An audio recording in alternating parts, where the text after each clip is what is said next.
Service చేసే వాళ్ళు ఎవరు లేకపోతే అప్పుడు ఏర్పాటు చేశారు. మీరు సర్వీస్ చేయాలంటే యుద్ధమే రానవసరం లేదు. ఎవరైతే మీ అవసరాన్ని కోరుతారో, మేడం కొన్ని ఎగ్జాంపుల్ చెప్తారు. ఉదాహరణకు రేపు పొద్దున్నే కల్లూరులో ఒక పెద్ద ఉత్సవం జరుగుతుంది. అప్పుడు ఏం చేయొచ్చు మీరు?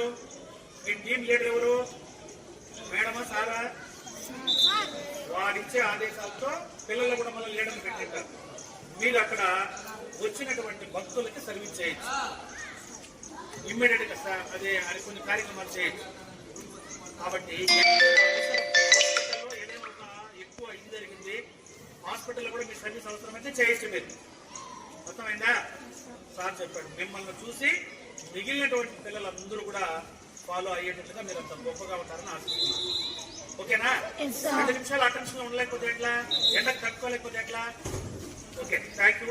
ఈ అవకాశము ఇచ్చి మీకు మొట్టమొదటిసారిగా కల్లూరులో స్కౌట్ చిల్డ్రన్ ఏర్పాటుకు పునాది పడింది. ఇక్కడ మీరు ఈ పాఠశాలకు మంచి గొప్ప పేరు తీసుకురావాలని మిమ్మల్ని ఆశిస్తూ ఆశీర్వదిస్తూ సెలవు తీసుకుంటాం. Thank you.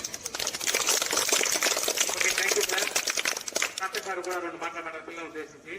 సలహాలు ఇవ్వదా? ఆల్రెడీ సార్ ఎన్సీసీ స్టూడెంట్ గా ఉంటారు. అప్పట్లో ఎన్సీసీ టీచర్ కూడా. నేను కూడా మీలాగా సార్ ట్రైనింగ్ ఇచ్చినట్టు నిలబడండి చేశాను. 2004 మేము కూడా స్కూల్లో పెట్టాలని ట్రైన్ పోయినాం హెడ్ టీచర్గా. యూనిఫామ్ అంతా మనమే ఇచ్చినాం కదా. మొత్తం స్కూల్ డబ్బులు 2 జత 2 జతల యాక్చువల్గా అయితే మనకు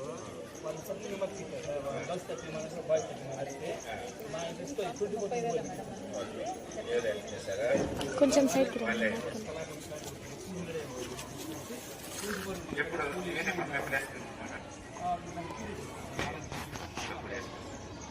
ఓకే, మీరు దీన్ని బాగా పెట్టుకోండి. మరకలు డ్రెస్ వేసండి. మీకు స్మార్ట్గా ఉండాలంటే డ్రెస్ గా ఉండాలి. మళ్ళీ హెయిర్ కటింగ్ ఇట్లాంటివి